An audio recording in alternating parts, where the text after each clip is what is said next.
My childhood. Hi, I'm Mike. And I'm Kat. Thank you for listening to episode 5 of Ruin My Childhood. Today we're going to be doing one of my favorite movies as a kid, something that I have really fond memories of, and I think most people my age are going to have really fond memories of this movie as well. This movie was a cultural phenomenon with one of the best soundtracks of all time. It was one of the first movies to have a website. This is Space Jam, and you can't argue that this was an amazing movie. R. Kelly, I Believe I Can Fly, was featured prominently in this movie. Right around the time of Michael Jordan's comeback. I mean, this was a big deal. You had Bugs Bunny and Michael Jordan sharing the screen. That's an iconic duo right there. Yeah, something like that. What do you remember about this movie? Because I could talk about this movie all day, but I want to hear kind of your insights on this majestic film. Oh boy. My memory of this film is that all of the kids in my neighborhood were crazy about it, and they actually all got together several times to watch it, and I had absolutely zero interest in watching it. They turned it on, and I went into the backyard to literally crawl around in the tall grass. I had zero interest, and I think part of it was the whole live action with cartoon characters thing. I just wasn't having it. I still don't like it. Who Framed Roger Rabbit is not something I enjoy. There's something about it that I just hate. I don't know why. I know why, because there's something wrong with you. I mean, I was a weird kid, I'll give you that, but this movie just didn't look good. So my movie-going experience is almost the exact opposite of what it is now as compared to when I was a kid. I didn't get to go to very many movies as a kid. We didn't have a ton of money growing up, so we'd only get to see maybe 1 or 2 movies a year. Well, now we see maybe 1 or 2 a month, so we're blessed to be able to do that now.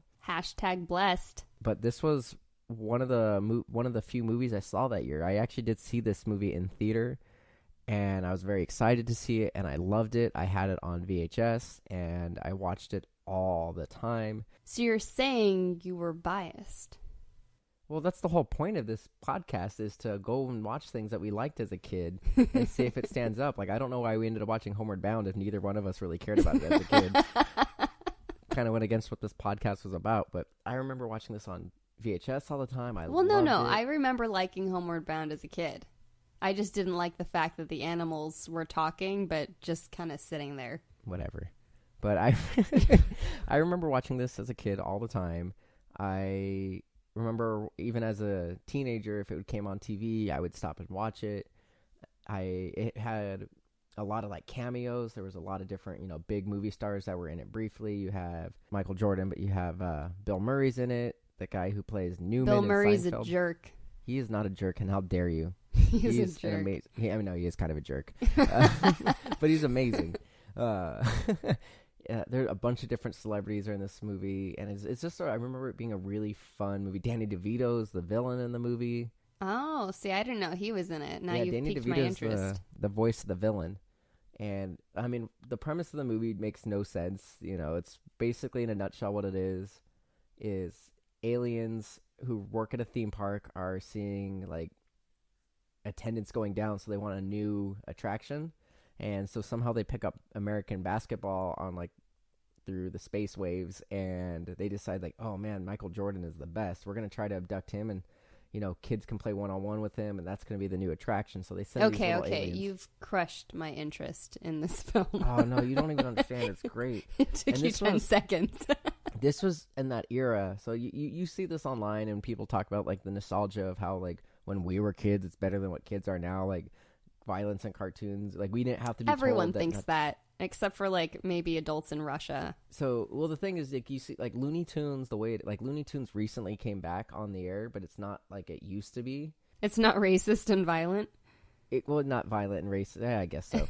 But we come from that era where we didn't have to be told that you don't play with dynamite. We've kind of dumbed down kids' TV shows now. I've seen if you watch Cartoon Network, all those shows they're really, really dumb. I'm not even talking about Adult Swim. The stuff for kids is just weird and strange and obtuse, and it makes no sense. Obtuse. And this was just a simpler time for cartoons, and this was on the tail end of it, and this kind of brought back Looney Tunes. I remember watching Looney Tunes as a kid, and I had fond memories of Looney Tunes in general. And I remember thinking this movie was really fun, and they updated the animation for the Looney Tunes. So I bought this on Blu-ray a couple years ago, and one of the nights you're like, you can pick the movie, and I tried to watch it, and you're like, no. And I haven't had a chance to watch it since then, so I've had it on Blu-ray. It's been open, ready to go for about 2 years. This? I own this movie. Oh, geez. On Blu-ray, and I have not had a chance to watch it, so I'm very excited to finally... Well, I mean, technically, I own it, too. Yeah, it's true. By law, technically, yes. This is kind of depressing. if this relationship ended, you're entitled to half of Space Jam. Oh, okay. You can have it. I'm ready to still watch it. I'm very excited. I really hope that it stands up for me or holds up. I'm very excited to watch it, though. I feel like Rockadoodle, as an adult, I recognize that it's a bad movie, but I had fun watching that movie, and while I didn't, the adult part of me, I recognize that it's not a good movie, it still brought back some like good memories, and I can remember why I loved that movie, because there's Rockadoodle read like a Chinese knockoff of a movie, like Robert Cop. You're wrong. It was amazing and completely original story, and when you watch Space Jam, your mind's gonna be blown, and you're gonna love it this time around. I mean, I've never like actually watched it. Oh, well, I just would leave the room. Then let's just watch it. Let's stop talking about it and go watch it. Everybody get up, it's time to slam now. We got the real jam going down. Welcome to the Space Jam. Here's your chance, do your dance at the Space Jam. All right, so we just finished watching Space Jam. Hey, Katrina, can I call you Katrina? Is that okay? I want to try something a little bit different, because Why? I know you had some questions while you're watching this movie. So I want you to try to poke holes in the logic of this movie, and I'm going to just tell you how this movie holds up.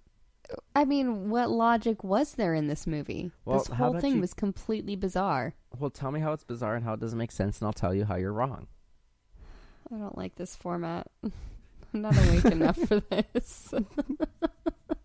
Well, we'll talk about it. Tell me what you thought about the movie then. I thought it was completely bizarre. It didn't really make much sense at all. I don't understand why aliens needed to be involved. Like, they already had the real world that they called, like, the 3D world. And then they had the Looney Tunes world that was underground, creepily. Why did they have to bring aliens into the mix? Like, I feel like they could have found some other plot device that didn't bring a third world into the mix. Well, it's funny how you're questioning it, but you offer no other alternatives to what could have happened. No, I said they could have come up with a plot device that was from the Looney Tunes world. No, I don't think so. They needed to come up with something that rallied all the tunes together. I mean, just here's like the one. end of Watchmen. Here's one. Looney Tunes is slated to be canceled. They panic, and they think, what are people interested in? I know. Basketball, Michael Jordan. We will go capture Michael Jordan and have him teach us how to play basketball. Boom, there you go. I just thought of a plot device for the entire movie. It makes more sense than the freaking aliens have an amusement park. Who are they going to play? What? And then you're making the Looney Tunes the bad guys.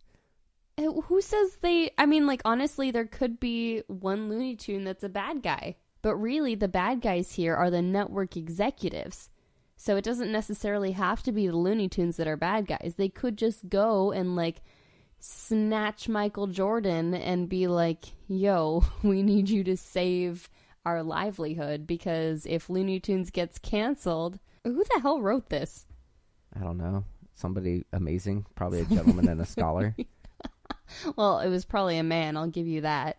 Okay, so what are some other problems you had with this movie? Because I can tell you, you can say anything, and I can tell you how it adds up. Ugh, this movie was just bizarre. Okay, I was impressed with Michael Jordan's acting abilities. Did he act in anything before this, other than his underwear commercials? I don't think so, and I agree that considering this is his first major role, doing it pretty much 100% in front of green screen with that's not easy. Voice actors. Like, you see a lot of other actors who have done that, since, who don't do... Ian McKellen, like, broke down and cried because he didn't get to act with anybody on The Hobbit because, they decided to go the other way and not do forced perspective and just do CG. So he didn't get to act with anybody. And Okay, but here's the thing. When he's trying to draw on the deep emotional urgency behind Fly You Fools, it's a little bit different than Michael Jordan drawing on whatever he's drawing on to have a sarcastic reaction to Porky the Pig. It's hard. Like, it is not an easy No, thing it to is do. hard. It is hard. But to compare the gravity of the two roles is a little bit insulting to Sir Ian McKellen. I'm saying the exact opposite. Like, it is a hard thing to do, and this amazing. Now, granted, you're right. It is a more meaty role. Like, it's a meatier role. But it is not it's things that even amazing actors are not comfortable doing sometimes. And I do think it's impressive that for his first major role that he basically acted against nobody. Yeah, that's totally impressive. But I think it also has a lot to say about the director as well. Because, like, just looking at this, I can't imagine how they got this in the can without numerous reshoots. Because there are so many elements that you don't realize the issues you're going to have until you get into post-production and you start animating and drawing these characters over what you already have. And at the time, it hadn't been done a lot, this format. I mean, it hasn't even really been done a lot since then. So I can't imagine that this was easy to pull off, having thought through everything and been able to actually capture everything they needed with their actors the first time around. So what you're saying is this movie's amazing. No. I'm saying that the director did a good job on this amazing movie. It's not an amazing movie. The premise itself makes just sense. Bizarre. They could have come up with something so much better. Like what? You tried to say, you're like, oh, have another Looney Tune, but then you don't have them playing against the team. They needed... That's because it's something I thought up in 10 seconds while you were Katrina, like, okay, think of something else. Katrina, can I school you on something real quick? No. Are you familiar with... full of crap. Daffy Duck had a Warner Brothers tattoo on his butt, which he kissed. So Warner Brothers is an actual studio in this movie that own the Looney Tunes, right? Uh-huh. So in this world, the Warner Brothers invented magic. They have magic. They have like a subdimension and everything. It's pretty amazing. You're adding a fan theory into this? Why are we discussing a fan theory? It's not a fan theory. It's the only way that this movie kind of makes sense. Oh, okay. Wow. What? So you're admitting that this movie makes zero sense unless you think of this mystery subplot that no, because they also mentioned not. No, what? It's not even it's pretty much said by Bill Murray at the end because they needed an extra player, right? Bill Murray's a jerk. First off, stop it. He saved the day. So what I was trying to get at is Warner Brothers is an actual entity in this movie, and they kind of mentioned, like, everybody knows the Looney Tunes are a cartoon in this world, and at this point, Looney Tunes were just in reruns. So I think that, because it kind of bothered me when they admit that they know who Warner Brothers are, like, why would they not go to Warner Brothers in some way and be like, hey, these aliens are trying to get us? Like, they are the intellectual property of Warner Brothers. Like, Warner Brothers would not let these characters that generate money for them presumably go to this other place. So I think the Warner Brothers secretly helped them along to, one, win the game by sending Bill Murray down, because they mentioned the producers got him down there because they needed a player. So I think that's kind of how Warner Brothers ties in. They kind of piggybacking off of what you said is the Warner Brothers executives have something to do with it, or they should have had something to do, and your lamer version of what the movie could have been. How is that piggybacking off of that? Okay. Oh, this is like the first time you've stretched all year. Are you talking to me? Yes. But okay, so going into it, did you enjoy the movie or not? I tried. I really tried. So but... what did you not like about it? Okay, so... Because the movie's pretty meta. Like, they are at the very beginning when they're playing baseball. Hold on, we're not calling this meta. Okay, first off, it's disorienting when you switch between 2-dimensional and 3-dimensional. It's unnerving. My brain does not like it. It does not feel good. You're the only person who doesn't like this movie.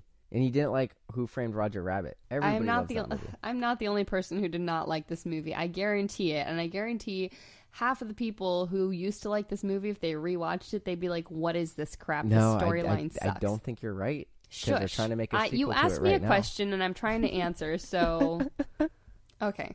So the reason I wasn't interested in it when I was a kid was I didn't like cartoons combined or painted over live action movies. I don't like the 2-dimensional combined with 3-dimensional. I didn't realize that at the time, but the reason I really don't like it is because it's so unnerving. It's really unnerving to me. It's disorienting.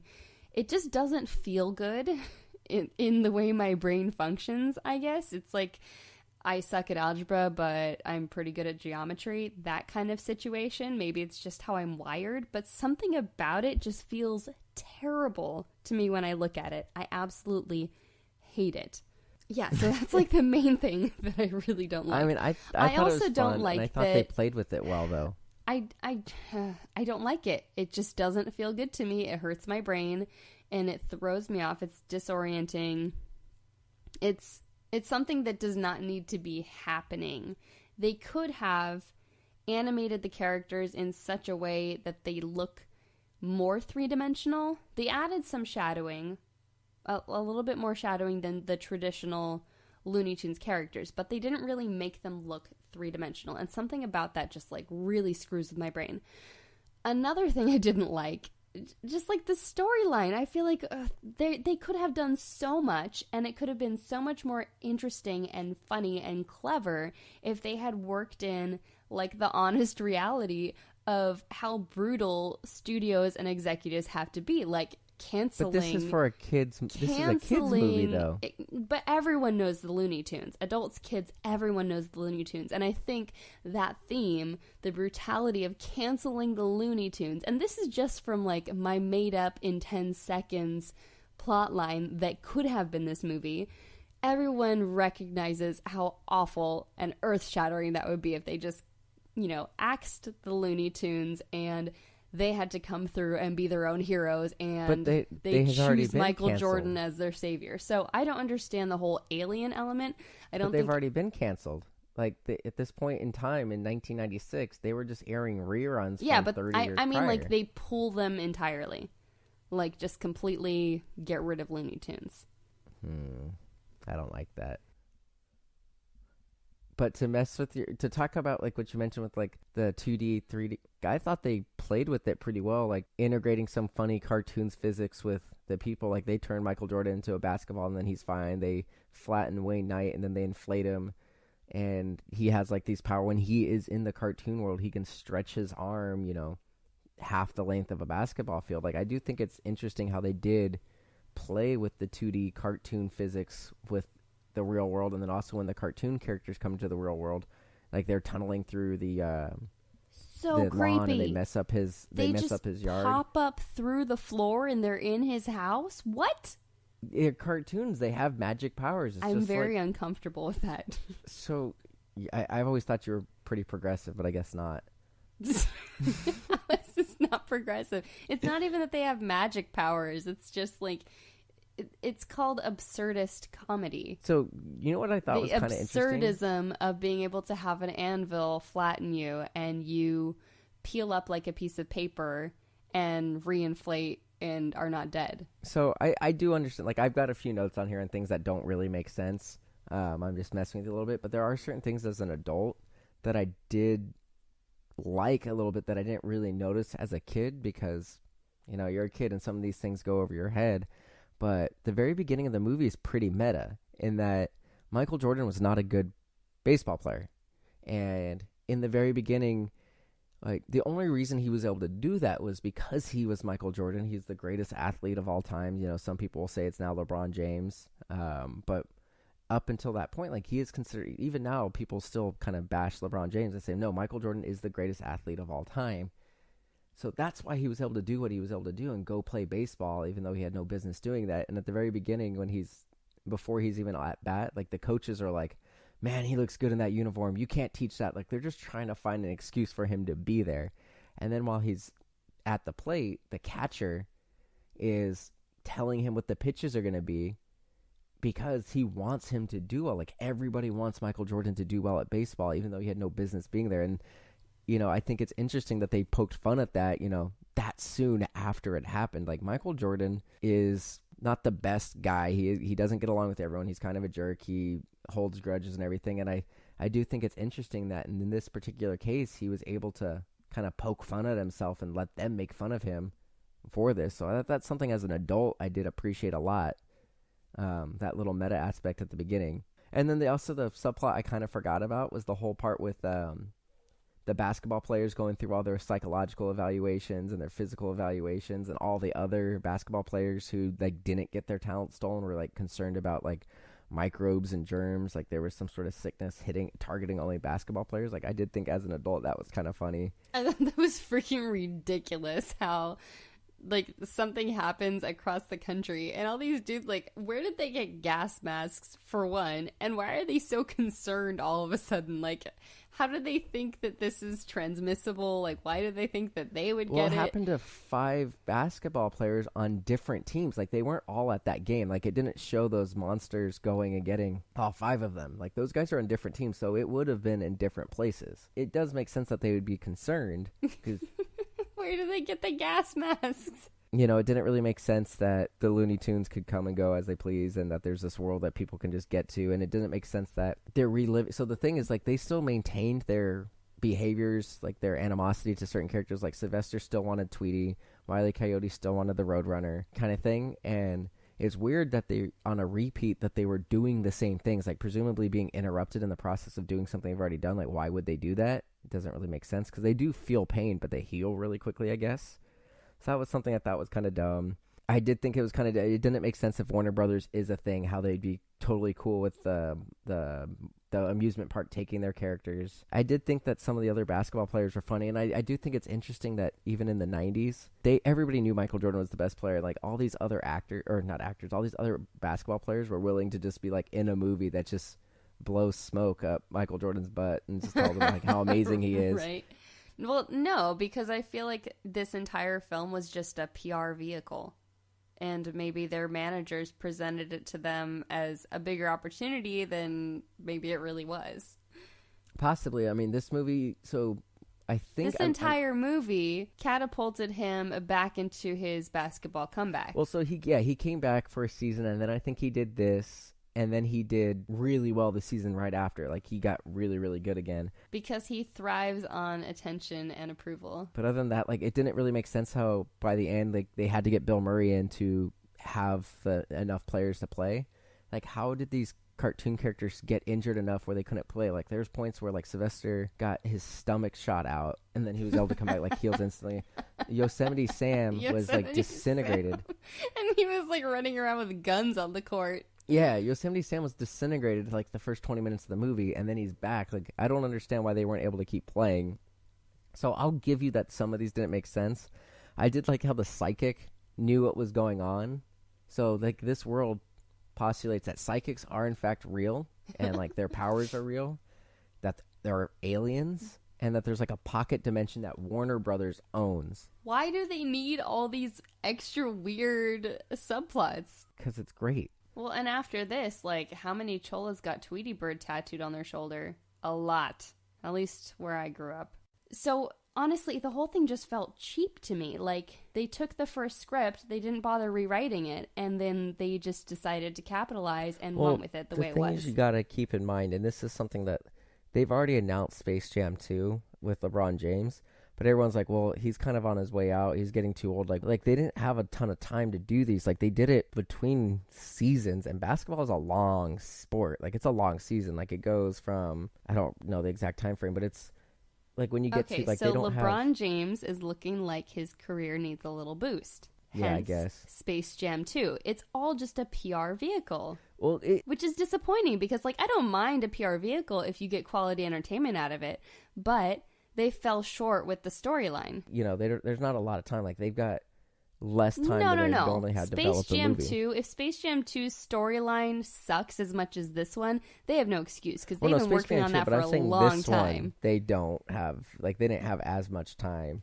And nothing like this had ever done. Like, the closest thing to this was Who Framed Roger Rabbit. But nothing like this has ever done before. Like, huge basketball games with the ball getting thrown to him and everything. Like, this was a pretty big undertaking. It is a pretty big undertaking, which makes me wonder even more why they put so much freaking money, a huge budget, what was it, $80 million? $80 million. Into a subpar script. How hard is it to take a team of writers and sit down and be like, let's look at the script and make sure we've got something good before we move forward? Honestly, I think you're looking at it if you're too much in a as an pinch, adult. that can take you like 2-3 days, and you can pump something out if you really freaking need to. I think you're looking at it too much as an adult. Like, I think in the 90s, like, I don't remember 96 what the big cartoons were. I think that in that time frame, Power Rangers, Men in Black. just finished. Yeah, Men in Black was coming out. So Aliens were big. I think Power Rangers just ended the ninja phase and was going into Power Rangers in space. Okay, so again, it was like a cheap publicity ploy. And like, I get it, like things... And Mars Attacks, but aliens were big at the time, so it makes sense. Exactly. So aliens were big, just like we have vampires now, and we're cycling into other types of fantasy at this point. But that doesn't make it any less cheap. I disagree. It's a kid's movie. They got aliens involved that were more monster. I think it works for the time, but overall, like, I had a fun time watching the movie. Like, so I was a little bit of an older kid, so I don't have as much of that, like, super nostalgia, but I did have a fun time watching it. Here's something else that doesn't make sense to me. And, like, okay, maybe this fits in with your whole, like, crackpot fan theory about, like, the executives who are behind this whole thing. So Michael Jordan rubberizes and gets sucked down a freaking golf hole. That's correct. And they aren't like, what? They did. They did. I mean, they were in pondered it, but shock. then freaking Larry Bird is like, where'd he go? Well, yeah, Like, they were in what? shock. They were in shock. They were in shock, but then no one, like, thinks, okay, maybe we should call a paramedic, maybe we should call the fire department, like, just going through the logical steps of where he could have gone. It is weird, They would do like, those there was things. no and then, media like, they show attention. his house later, and it's, like, already dark. Like, is his family not wondering where he is? Yeah, I was How just gonna long say is he that. gone? Because then, like, you think it must be, like, the next day or several days later when they show up at... I think it was only a day or two because, see, So it all at adds this up. hotel, wherever he was, he happened to meet up with people he regularly golfs with? That doesn't make any sense. Maybe he was out for a celebrity golf tournament or something. I don't know, but he was out of town and he was in a hotel, so it all adds up. What celebrity golf tournament would invite Larry Bird? Lots of them. Larry Bird is a celebrity. It just doesn't make any sense to me. Like, why is his wife not concerned? Well, they did file for divorce in like 99, but then 98, 99, but then Jordan's career started, like, he didn't play so well that season, so then they didn't get divorced at that time. Like, they decided to stay together for a little while until he That's retired. gross. Okay, like, professional athletes' wives gross me out, like, not gonna lie. You can cheat on me as long as just once a year. You can Yep. rape women if you buy me a big pink diamond. Hey.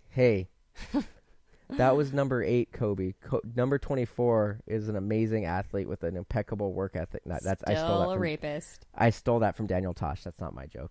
Yeah, better not be. Anyway, like, I don't have a hell of a lot of respect for professional athletes as people because most of them are scumbags and most of their wives are gross gold diggers. All right. Well, I think we've gone beyond the scope of the podcast now. I think it was dumb and a missed opportunity for a better movie. All right. But I commend Michael Jordan on his acting abilities. So considering you had zero expectations for it and you refused to watch this as even a child, so you're Yes. obviously biased. Well, you were biased too. So would you say that this ruins your childhood? Like, do you... It reaffirms that I was an intelligent child. Oh, you're so smug. I am.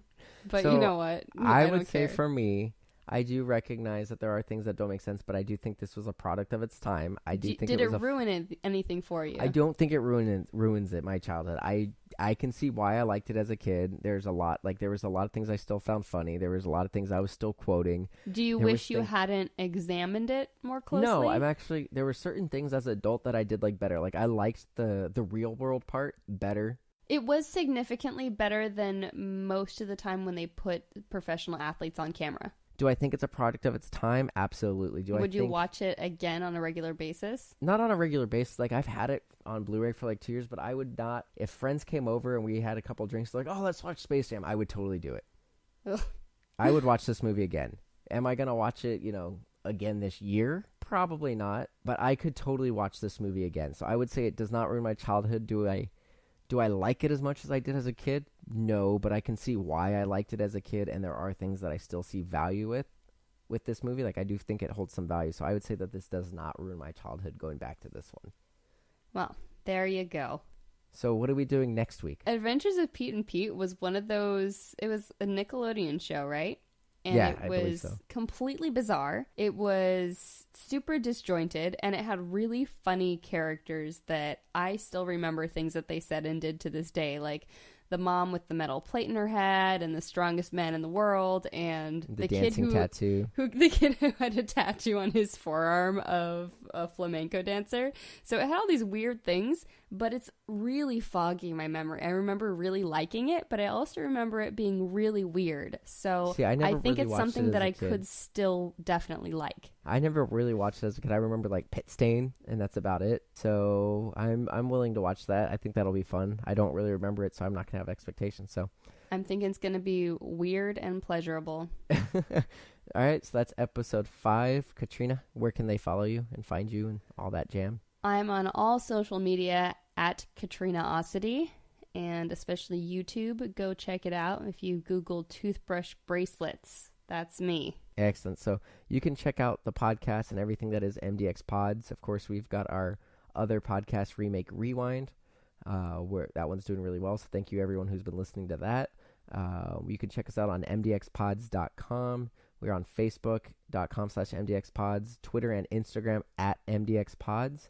Also, shout out, I don't think we mentioned this. We've mentioned my nephews several times, but the intro is actually my nephews, Ephraim and Liam. Yeah. So I shout loved out it. to Ephraim and Liam for recording our intro for us. Thank you, Ephraim. Thank you, Liam. You guys are the best. You're and the we'll best. see you. We'll see you in August. We love you.